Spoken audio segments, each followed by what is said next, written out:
비행기가 인천국제공항 활주로에 부드럽게 착륙했다. 활주로를 따라 깜빡이는 조명들이 밤하늘 속에서 조용한 빗줄기처럼 흐르고 있었다. 창밖으로 보이는 서울은 화려한 고층 빌딩들, 끝없이 이어지는 도로들, 그리고 한순간도 멈추지 않는 도시의 리듬으로 가득했다.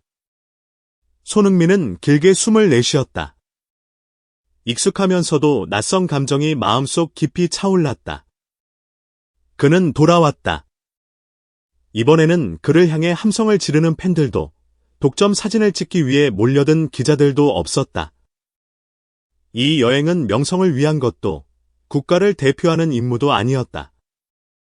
그저 단순한 귀향이었다. 잠시나마 스스로에게 집중할 수 있는, 스포트라이트에서 벗어나 숨을 고를 수 있는, 경기의 긴장감과 무거운 기대에서 자유로울 수 있는 소중한 시간이었다. 손흥민은 후드 모자를 더 깊숙이 눌렀었다. 회색 니트, 편안한 청바지, 오래되었지만 여전히 익숙한 운동화를 신고 그는 입국장을 빠져나왔다. 공항 직원에게 정중하게 고개를 숙여 인사한 후 주목받지 않기 위해 빠른 걸음으로 걸어나갔다. 대한민국 최고의 선수 중 한 명인 그였지만 오늘만큼은 그저 평범한 한 사람이 되고 싶었다. 질문 공세에 둘러싸이고 싶지 않았다. 축구 스타라는 틀 안에 갇혀 있고 싶지 않았다. 항상 주장 손흥민이거나 아시아 축구의 상징이어야 하는 것은 아니었다. 때로는 그저 손흥민, 32세의 한 남자로서 고향으로 돌아오고 싶을 뿐이었다. 공항을 벗어나자 차가운 바람이 스쳐 지나갔다. 익숙한 대한민국의 공기가 코끝을 스쳤다. 손흥민은 자신의 캐리어를 끌며 예약된 차량이 있는 곳으로 향했다. 그 순간 뒤에서 들려온 목소리가 그를 현실로 끌어당겼다. 손흥민. 혹시 손흥민 맞습니까? 그는 걸음을 멈췄다. 깔끔한 정장을 입은 중년 남성이 그를 향해 다가오고 있었다. 그 얼굴. 소름이 돋을 만큼 낯익었다. 손흥민은 천천히 고개를 돌렸다. 등줄기를 타고 서늘한 감각이 흘렀다. 이곳에서 다시 마주칠 줄이야. 몇 년 만이지? 그 목소리에는 어색한 친근함이 담겨 있었다. 그러나 그 앞에 서 있는 남자는 다름 아닌 정도연, 유명한 스포츠 기자이자 과거 손흥민에게 가장 끔찍한 악몽을 선사했던 사람이었다. 정도연, 펜 하나로 그의 이미지를 왜곡하고 짓밟았던 인물. 다시 벌어진 오래된 상처. 손흥민은 아무 말도 하지 않았다. 그의 눈빛이 어두워졌지만 감정을 드러내지 않으려 애썼다. 오랜만이군. 내가 처음 대표팀에 발을 들였을 때가 기억난다.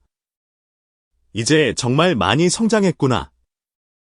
부드럽지만 의미심장한 말투였다. 손흥민은 잊지 않았다. 아니, 절대 잊을 수 없었다. 7년 전, 아직 미숙했던 그는 미디어의 압박을 감당하기엔 너무 어렸다.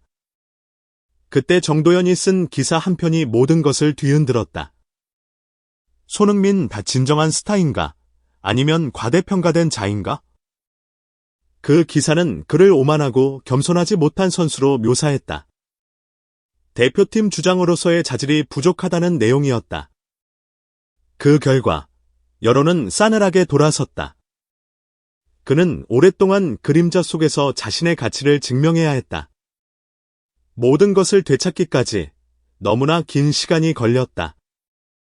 그리고 지금 그 사람이 다시 눈앞에 나타났다. 미안함이라고는 찾아볼 수 없는 미소를 지으며 잠시 이야기 나눌 수 있을까? 간단한 질문이 있는데. 손흥민은 차갑게 그를 바라보았다. 이제 그는 더 이상 나약했던 과거의 소년이 아니었다. 나는 당신과 할 이야기가 없습니다. 아직도 나한테 화가 난 건가? 아니요.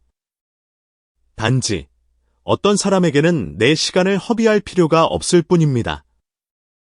정도연은 희미하게 웃었다. 그러나 그의 눈빛은 사냥감을 노리는 짐승처럼 차가웠다. 어쨌든 귀국을 환영하네. 조만간 또 내 이야기가 화제가 되겠지. 그는 그렇게 말하며 뒤돌아 걸어갔다. 서울의 밤, 자존심이 시험받는 순간. 서울의 밤, 눈부신 네온사인이 분주한 차량의 물결 속에서 빛난다. 이 도시는 결코 잠들지 않는다. 마치 지금 이 순간 손흥민의 머릿속을 떠나지 않는 생각들처럼. 그는 조용히 자동차 좌석에 앉아 창밖을 바라보았다. 제네시스 GV80은 부드럽게 압구정으로 향하는 도로를 따라 나아갔다. 대한민국에서 가장 화려한 거리 중 하나, 반짝이는 유리 건물들이 가로등 불빛을 반사하며 웅장하면서도 차가운 분위기를 자아냈다. 아직도 가슴이 빠르게 뛰고 있었다. 정도현과의 만남 때문일까? 그 남자는 절대 이유 없이 나타나지 않는다. 또 무슨 꿍꿍이를 꾸미고 있는 거지? 손흥민은 가볍게 고개를 저었다. 부정적인 생각을 털어내고 싶었다.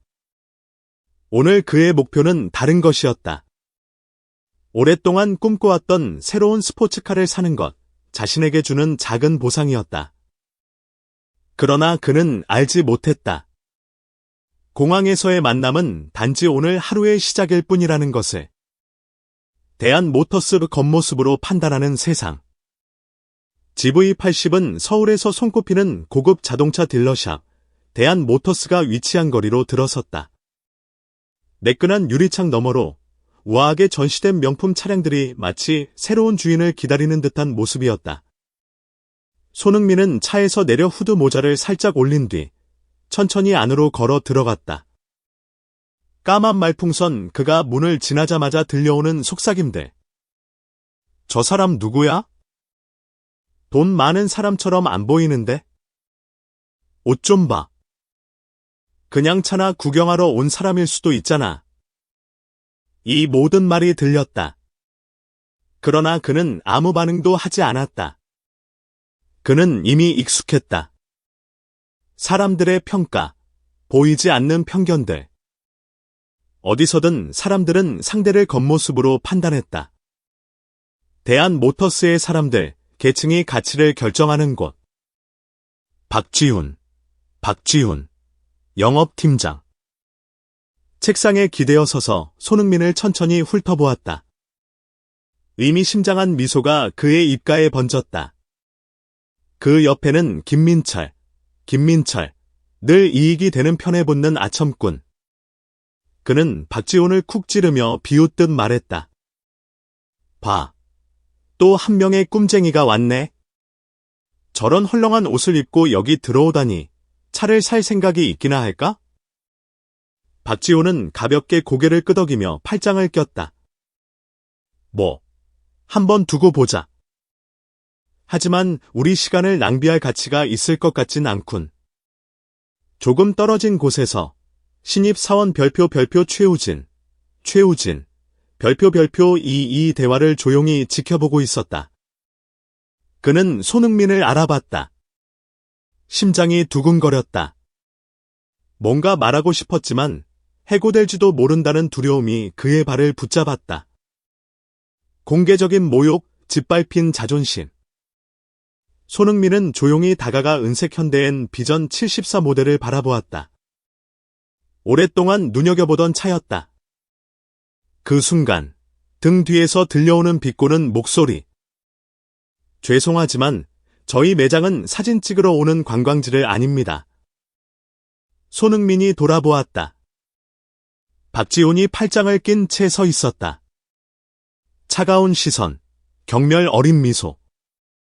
차를 구경하고 싶다면 외곽에 있는 중고차 전시장으로 가시는 게 더 적합할 것 같은데요? 사거리 굴욕적인 순간.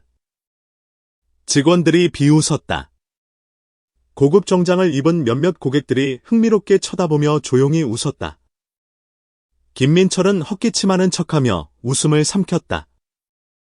손흥민은 주먹을 가볍게 쥐었지만 여전히 차분한 표정을 유지했다.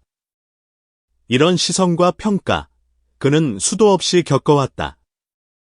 내가 이곳에서 차를 살 능력이 없다고 생각하는 건가?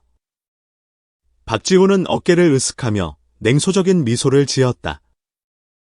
그냥 모든 사람에게 어울리는 장소가 있는 법이죠. 자신에게 맞는 곳을 찾는 것도 중요하니까요. 감정의 폭발, 자존심이 시험받다. 부서진 하트 이 순간은 단순한 모욕이 아니었다. 그가 지금까지 견뎌온 모든 편견이 집약된 한마디였다. 유럽 무대에 첫 발을 내디뎠을 때부터 사람들은 그를 깔봤다. 아시아 선수는 프리미어리그에서 성공할 수 없어. 그는 절대 월드 클래스가 될 수 없어. 그저 언론이 띄워준 거품일 뿐이야. 그러나 그는 모든 편견을 부숴왔다. 그럼에도 불구하고 정작 그의 고국에서조차 단순한 옷차림 하나로 무시당하고 있었다. 멀리서 최우진은 입술을 깨물었다. 손을 꼭 쥐었다. 그는 말하고 싶었다. 그러나 무언가가 그를 막고 있었다. 손흥민은 깊게 숨을 들이쉬었다. 이런 말들에 반응할 필요가 없었다. 그는 이미 너무 많은 것들을 넘어왔다. 그러나 그의 입가에 미소가 떠올랐다. 아주 희미했지만 차가운 미소였다. 조언 감사합니다.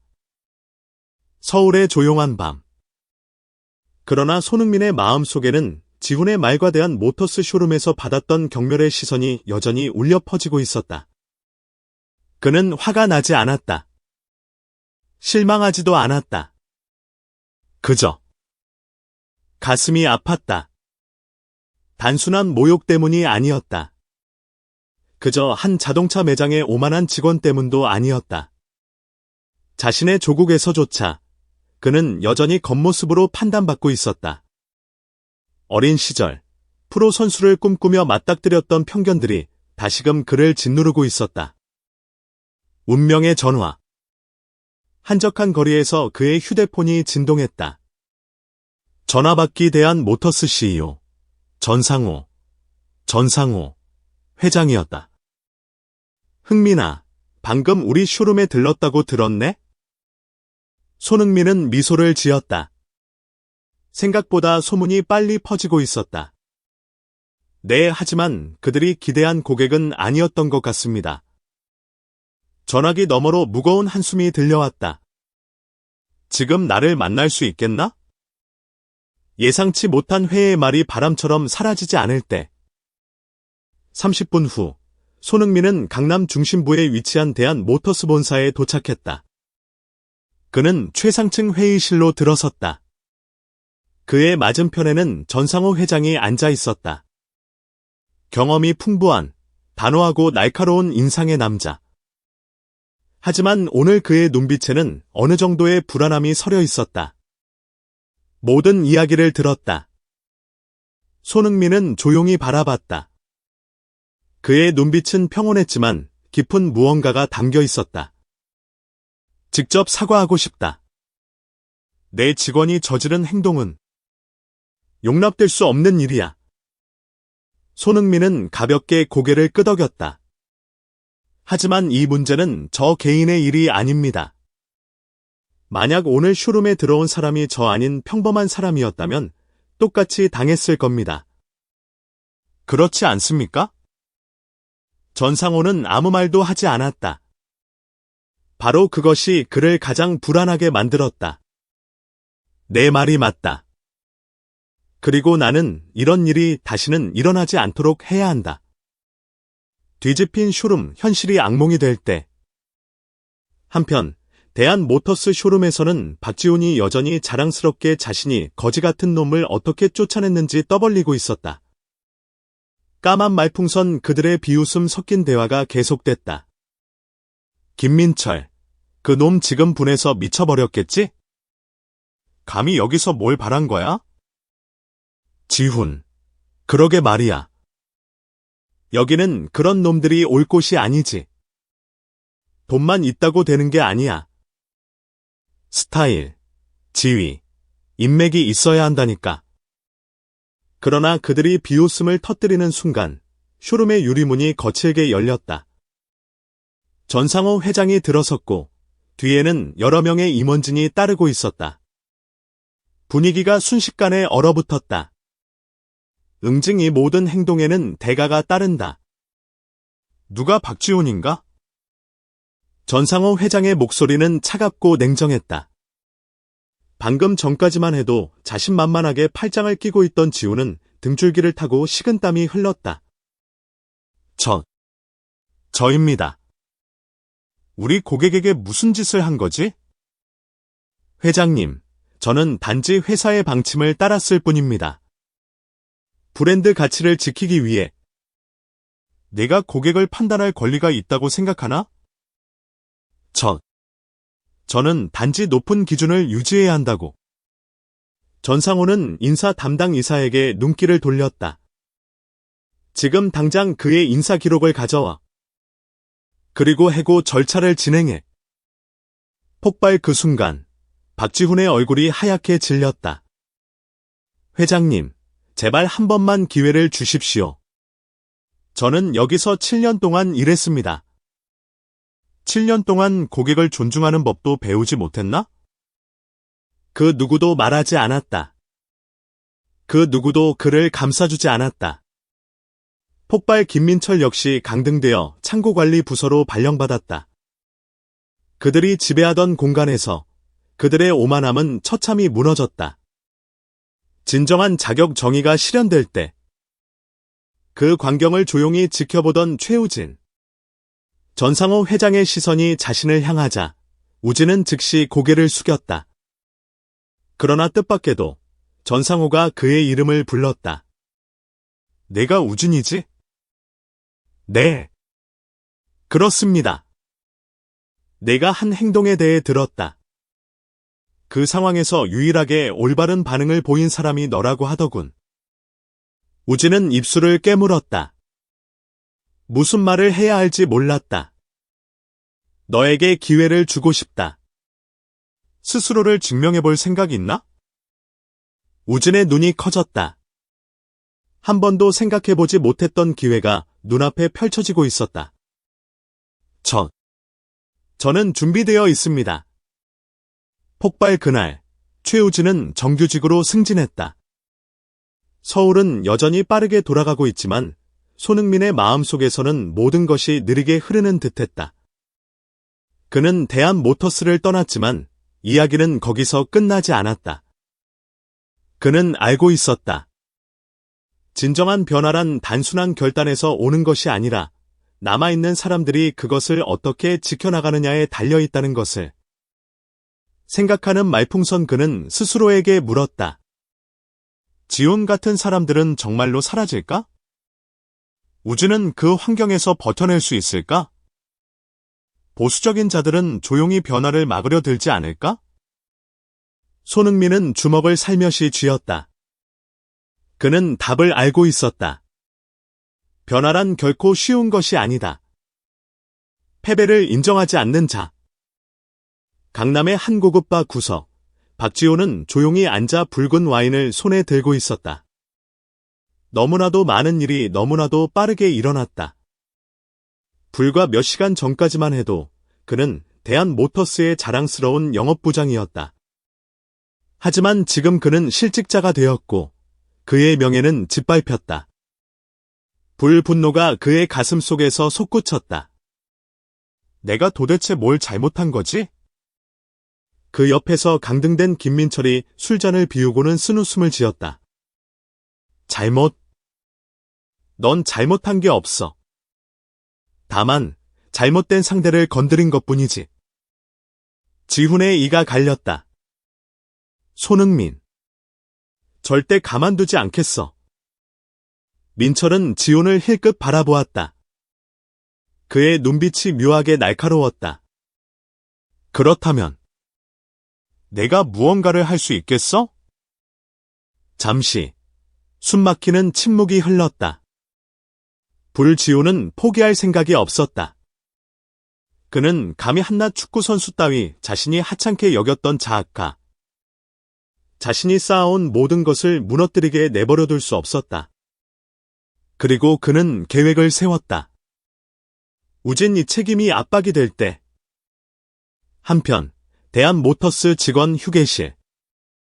최우진은 홀로 앉아 있었다. 책상 위에는 그의 세명패가 놓여 있었다. 정지표시 최우진 정직원. 하지만 기쁨 대신 그는 오히려 짓눌리는 듯한 부담을 느꼈다.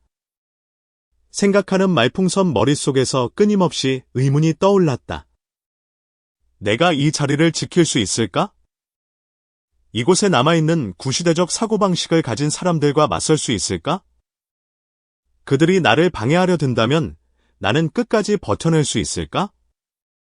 그때 갑자기 휴게실 문이 벌컥 열렸다. 나이가 지긋한 한 직원이 들어오더니 경멸 어린 눈빛으로 우진을 바라보았다. 내 꼴을 봐라. 아무것도 모르는 애송이가 운 좋게 이 자리에 올라왔군. 우진은 깜짝 놀라며 심장이 두근거렸다. 내가 이 회사를 바꿀 수 있다고 생각하나? 우리가 가만히 있을 것 같아? 우진은 아무런 대답도 하지 않았다. 하지만 그는 직감적으로 알 수 있었다. 이곳에서 그는 보이지 않는 전쟁을 치르게 될 것임을. 그는 정의를 선택했다. 하지만 그 선택을 끝까지 지킬 수 있을까? 손흥민 단 하나의 결단으로는 부족하다. 그 시각, 손흥민은 자신의 아파트에서 깊은 생각에 잠겨 있었다. 그때 전화기가 울렸다. 전화받기 우진이 전화해왔다.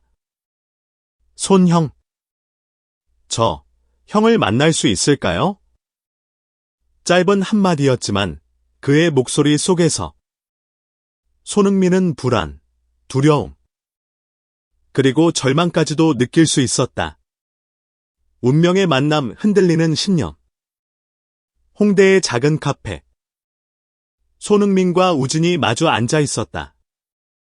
우진의 눈에는 긴장감이 서려 있었고 그는 커피잔을 꼭 쥔 채 고개를 숙이고 있었다. 마치 그것이 자신을 지탱하는 마지막 버팀목인 것처럼. 손흥민은 아무 말 없이 그가 말하기를 기다렸다. 형? 제가 할 수 있을지 모르겠어요. 뭘? 이곳에서 좋은 사람이 되는 것. 이 회사에서 제가 진짜로 살아남을 수 있을까요? 부서진 하트 손흥민은 조용히 우진을 바라보았다. 그리고 그 순간 그는 과거의 자기 자신을 보는 것 같았다. 믿음과 두려움 사이에서 갈등하는 젊은이. 우진아, 내가 왜 이 일을 시작했는지 기억해? 우진은 눈시울이 붉어지며 고개를 들었다. 그게 옳은 일이니까요. 그럼 만약 내가 지금 포기하면 그게 옳은 일이겠어? 우진은 아무 말도 하지 못했다. 전등 손흥민은 부드럽게 말했다. 아무도 이 길이 쉬울 거라고 하지 않았어. 하지만 내가 믿는 것을 위해 싸우지 않는다면? 그 누가 싸워주겠어? 그 순간 우진은 마음속 깊은 곳에서 그동안 느껴보지 못한 강한 힘이 차오르는 것을 느꼈다. 그는 지온 같은 자들에게 지지 않겠다고 결심했다. 고마워요. 형, 포기하지 않겠습니다. 손흥민은 미소 지었다. 그렇다면 돌아가서 증명해봐. 서울의 밤 음모가 시작되다. 서울의 밤, 끝없이 이어지는 거리 위로 가로등 불빛이 반짝인다. 하지만 이 화려한 도시의 어둠 속에서 하나의 음모가 서서히 짜여지고 있었다. 박지호는 실패를 용납하지 않았다. 그는 단 한 명의 축구 선수 때문에 모든 것을 잃었다는 사실을 받아들일 수 없었다. 명성, 직업, 그리고 그가 자랑스러워했던 자존심까지. 그는 복수를 원했다. 전화받기 한 통의 의문의 전화가 걸렸다. 그 자를 완전히 망가뜨려. 내가 어떤 방법을 쓰든 상관없어. 단지 다시는 고개를 들 수 없게 만들면 돼. 그의 목소리는 얼음처럼 차가웠다. 전화기 너머로 비웃음이 들려왔다. 정말 그렇게까지 할 생각이야? 하고 싶은 게 아니라 해야만 해. 그리고 내가 방법을 알고 있다는 것도 알아. 상대는 가볍게 웃으며 말했다. 그럼 가만히 기다려. 곧 재미있는 일이 벌어질 테니까. 우진 배 모든 압박이 쏟아지는 순간. 대한모터스의 작은 쇼룸 한쪽에서 우진은 걱정 어린 눈빛으로 깊은 생각에 잠겨 있었다. 지훈이 해고된 날 이후 모든 것이 달라진 듯했다. 한때 함께 웃고 떠들던 동료들은 그가 들어오면 침묵했다. 사소했던 업무조차 점점 까다로워졌고 문서가 사라지고 데이터가 엉망이 되었다. 몇몇 오래된 직원들은 그의 지시를 노골적으로 무시했고 업무는 끝없이 쌓여만 갔다. 부서진 하트 그는 자신이 고립되고 있다는 것을 알고 있었다. 그러나 아무런 증거도 없었다. 내가 여기서 버틸 수 있을까? 그의 믿음이 흔들리려던 순간 휴대폰에 의문의 메시지가 도착했다. 편지 배달 주차장으로 와 할 얘기가 있어. 우진은 눈살을 찌푸렸다. 발신자의 이름이 표시되지 않았다. 그는 깊게 숨을 들이쉬고 자리에서 일어났다. 어둠 속의 만남 공포가 현실이 되는 순간.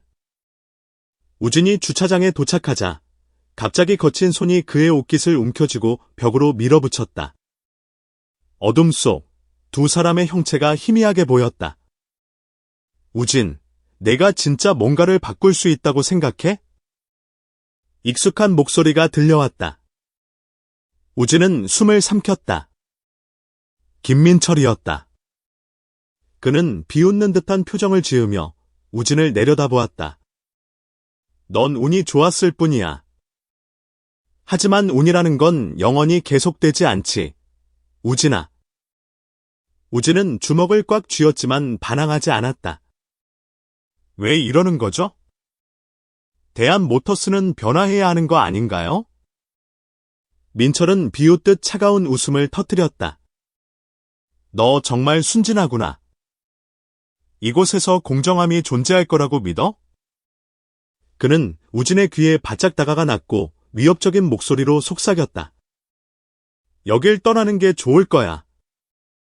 더 끔찍한 일이 벌어지기 전에. 우진의 등줄기를 차가운 전율이 스쳐 지나갔다. 불 굳이 말하지 않아도 알았다. 불 박지훈이 아직 멈추지 않았다는 것을. 손흥민 한 통의 전화가 모든 것을 바꾸다. 조용한 아파트 안, 손흥민의 휴대폰이 울렸다.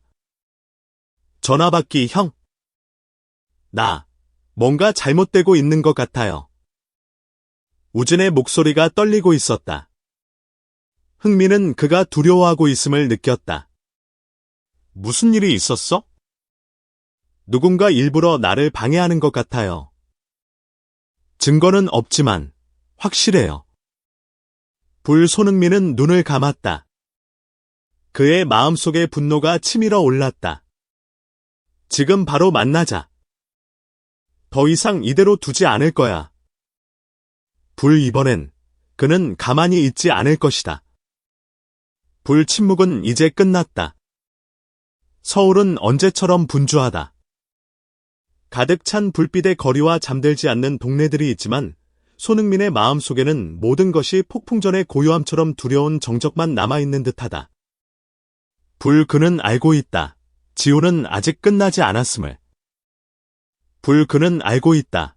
우진은 고립되어 위협받고 있음을. 그리고 그는 알고 있다. 지금 당장 행동하지 않으면 그들의 변화를 위한 노력이 권력을 포기하지 않으려는 이들의 손아귀에서 산산조각 날 것임을. 운명의 전화 정의의 수호자가 모습을 드러내다. 전화받기 전상호 회장이 전화를 건다. 손흥민, 우진에게 일어난 일을 들었다. 네가 이 문제를 내 방식대로 해결하고 싶은가? 손흥민은 눈을 감고 깊게 숨을 들이켰다. 아니요. 나는 올바른 방법으로 해결하고자 한다. 그는 자리에서 일어나 굳건한 눈빛을 보였다. 나는 지훈을 만날 것이다. 그의 얼굴을 똑바로 바라보며 그에게 그의 게임은 끝났다는 것을 알릴 것이다.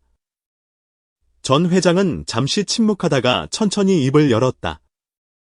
네가 정말로 그와 같은 사람이 패배를 받아들일 것이라고 생각하느냐?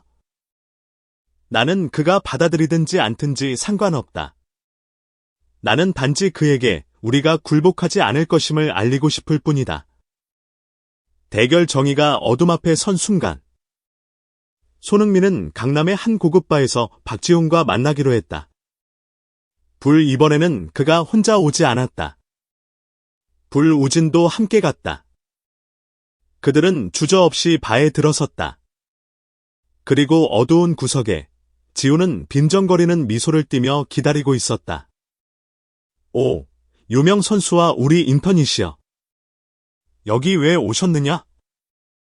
용서를 구하러 오신 건가? 손흥민은 의자에 앉으며 날카로운 눈빛을 보였다. 아니요. 우리는 당신에게 기회를 주러 왔다. 지훈은 웃음을 터뜨리며 도전적인 눈빛을 반짝였다. 기회라니? 네가 나에게 뭔가를 나눠주려 한다고 생각하느냐? 나는 당신에게 명예롭게 물러날 기회를 주고 있다. 그렇지 않으면 당신이 가진 남은 모든 것을 파괴할 사람이 바로 당신일 것이다. 분위기는 극도로 긴장되었다. 우진은 손을 꽉 쥐었고 처음으로 그는 두려움 없는 눈빛으로 지훈을 바라보았다. 나는 한때 당신을 두려워했다. 하지만 이제는 아니다. 왜냐하면 나는 당신과 같은 사람은 다른 이들이 굴복할 때만 강하다는 것을 알기 때문이다. 지훈은 이를 악물었다. 이 자식아. 네가 감히 누구라고 생각하는 거냐? 손흥민은 일어나 지훈을 똑바로 바라보았다. 나는 더 이상 당신이 이곳을 파괴하도록 내버려 두지 않을 사람이다. 그는 탁자 위에 내부 보고서를 펼쳤다. 그 보고서에는 지훈이 대한모터스 관리자로 일할 때 저질렀던 권한 남용, 매출 조작, 뇌물 수수에 관한 모든 증거가 담겨 있었다. 이 보고서는 전 회장에게 직접 전달되었다. 지훈은 더 이상 도피할 곳이 없었다. 그는 얼굴을 찌푸리며 잔을 꽉 쥐었다. 너, 나를 감시한 건가? 감시할 필요는 없었다. 당신은 어딘가에 흔적을 남겼다. 잠시 침묵이 흘렀다. 그러자 지훈은 씁쓸하게 웃으며 차가운 눈빛을 보였다. 너희들이 보고서 하나 때문에 내가 쓰러질 거라고 생각하는 거냐? 손흥민은 그저 어깨를 으쓱였다. 나는 그렇게 생각하지 않는다. 하지만 그것으로 당신이 이 업계에서 영원히 사라지기에 충분하다. 진실은 드러났고 정의는 목소리를 냈다. 지훈은 더 이상 아무 말도 할 수 없었다. 그는 패배한 것이다. 그리고 처음으로 그는 변화를 피할 수 없음을 깨달았다. 오만한 자의 결말, 변화가 시작되다. 확성기 이틀 후 소식이 온통 퍼졌다. 박지훈은 다수의 잘못된 행동으로 인해 자동차 업계에서 활동금지 처분을 받았다. 그의 편에 서 있던 이들 모두가 조사받게 되었다. 대한모터스는 전면적인 관리체계 개혁을 공식 발표했다. 그리고 가장 중요한 것은 지훈과 같은 자들은 다시 돌아올 기회를 얻지 못할 것이다. 일어설 용기를 낸 이들이 승리했기 때문이다. 문이 닫히다. 새로운 길이 열리다. 손흥민과 우진은 이번에는 두려움 없이, 경멸의 시선도 없이 대한모터스 앞에 서 있었다. 우진은 그에게 돌아서며 감사의 목소리로 말했다. 손 선수. 당신이 없었다면 나는 버틸 수 있었을지 모르겠습니다. 손흥민은 미소 지으며 부드러운 눈빛으로 답했다. 넌 할 수 있다. 그리고 넌 해냈다. 나는 단지 내게 그것을 상기시켜 주려고 여기에 있는 것이다. 우진은 미소 지으며 처음으로 진정한 자신감을 느꼈다. 서울은 여전히 붐비고 있었다. 거리는 불빛으로 가득했고 잠들지 않는 거리들이 끝없이 이어졌다. 그러나 손흥민의 마음속에는 폭풍전의 고요한 정막만이 자리 잡고 있었다. 그는 알고 있었다. 박지훈은 아직 끝나지 않았다. 그는 알고 있었다. 우진은 고립되어 있고 협박을 받고 있었다. 그리고 그는 알고 있었다. 지금 행동하지 않으면 그들의 모든 변화의 노력이 권력을 놓지 않으려는 자들에 의해 짓밟힐 것이라는 사실을. 까만 전화기 운명의 전화 정의를 수호하는 자의 등장. 그때 전상호 회장이 전화를 걸어왔다. 손흥민, 우진에게 일어난 일을 들었다. 이 일을 내 방식대로 해결하고 싶은가? 손흥민은 눈을 감고 깊이 숨을 들이쉬었다. 아닙니다. 저는 올바른 방식으로 해결하고 싶습니다. 그는 자리에서 일어났다. 그의 눈빛에는 확고한 결의가 빛나고 있었다. 지훈을 만나겠습니다. 그를 직접 마주보고 그의 게임이 끝났다는 것을 깨닫게 해주겠습니다. 전 회장은 잠시 침묵하더니 천천히 입을 열었다. 정말로 그런 자가 패배를 받아들일 거라 생각하는가? 그가 받아들이든 말든 상관없습니다. 중요한 것은 우리가 더 이상 고개를 숙이지 않는다는 것입니다. 고압되면 정의가 어둠 앞에 서다. 손흥민은 박지훈과의 만남을 강남의 한 고급 바에서 잡았다. 하지만 이번에는 혼자가 아니었다. 우진도 함께였다. 그들은 한치의 망설임도 없이 걸어 들어갔다. 그리고 어둠이 드리운 한 구석에서 지훈이 기다리고 있었다. 입가에는 비릿한 웃음이 걸려 있었다. 오, 유명한 축구 선수님과 우리 귀여운 인턴님이군. 뭐 하러 왔지? 내게 용서를 빌러 왔나? 손흥민은 조용히 의자를 당겨 앉았다. 그의 눈빛은 날카로웠다. 아니, 우리는 너에게 기회를 주러 왔다. 박지훈은 비웃으며 도전적인 눈빛을 보냈다. 기회? 지금 나한테 뭘 베풀고 있다고 착각하는 거냐? 네가 명예롭게 떠날 기회다. 그렇지 않으면 내가 쌓아온 모든 것이 무너질 것이다. 공기가 팽팽하게 긴장되었다. 우진은 주먹을 꽉 쥐었다. 그리고 처음으로 지훈을 바라보며 두려움 없는 눈빛을 보였다. 난 한때 당신이 두려웠어요. 하지만 이제는 아닙니다. 왜냐하면 당신 같은 사람들은 남들이 고개 숙일 때만 강하다는 걸 깨달았으니까요.